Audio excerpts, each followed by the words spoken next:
وعلیکم السلام. میرا نام فاطمہ وحید ہے اور میں ایک فزیو تھراپسٹ ہوں. کیا نام بتایا آپ نے؟ فاطمہ وحید. فاطمہ وحید جی پوچھیے. جی میرا سوال یہ ہے کہ اگر شیطان ہمیں اکساتا ہے ورگلاتا ہے گناہ کرنے کے لیے تو شیطان کو کون ورگلاتا ہے؟ بے شک ہر چیز اللہ کی مرضی اور اس کی ول پاور سے ہوتی ہے، تو شیطان کو کون ورگلا رہا ہے؟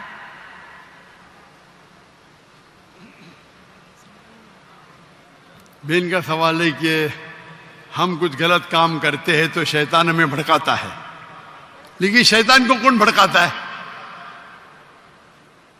آپ قرآن مجید میں پڑھیں گے تو کئی جگہ ذکر ہے ابلیس کے بارے میں، اور تقریباً 7 جگہ قرآن میں لکھا ہے کہ اللہ نے ابلیس سے فرمایا کہ آپ سجدہ کرو. اللہ نے فرمایا انجل سے،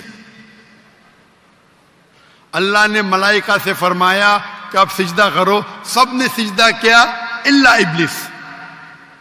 اور پھر ہم جانتے قرآن مجید میں اس کا ذکر ہے کہ اللہ سبحانہ و تعالی ناراض ہوتے اور اسے کہتے کہ سزا دیں گے. تو ابلیس اللہ سے التجا کرتا ہے، ریکویسٹ کرتا ہے کہ مجھے رسپائٹ دو، میرے سزا کو ذرا دیر سے کرو، اور اگر آپ مجھے رسپائٹ دیں گے، رسپائٹ مطلب سزا کو دیر کریں گے، تو میں تمہارے بندوں کو بھڑکاؤں گا. تو اللہ تعالیٰ جواب دیتے سورہ بقرہ میں کہ آپ میرے بندوں کو بھڑکا ہی نہیں سکیں گے، جو میرے بندے نہیں ان کو بھڑکا سکیں گے لیکن میرے بندے کو بھڑکا نہیں سکیں گے. تو ابلیس اللہ کو چیلنج کرتا ہے، اور ہم جانتے ہیں کہ اللہ سبحانہ و تعالی ہمیشہ غالب ہوں گے. تو اس دنیا میں یہ ٹیسٹ ہے ہمارے لیے امتحان ہے کہ ہم اللہ کی بات مانتے کہ نہیں. تو قرآن مجید ہدایت کی کتاب ہے.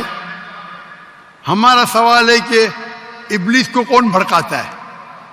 ابلیس نے اپنے آپ کو بھڑکایا، اس کا غرور تھا.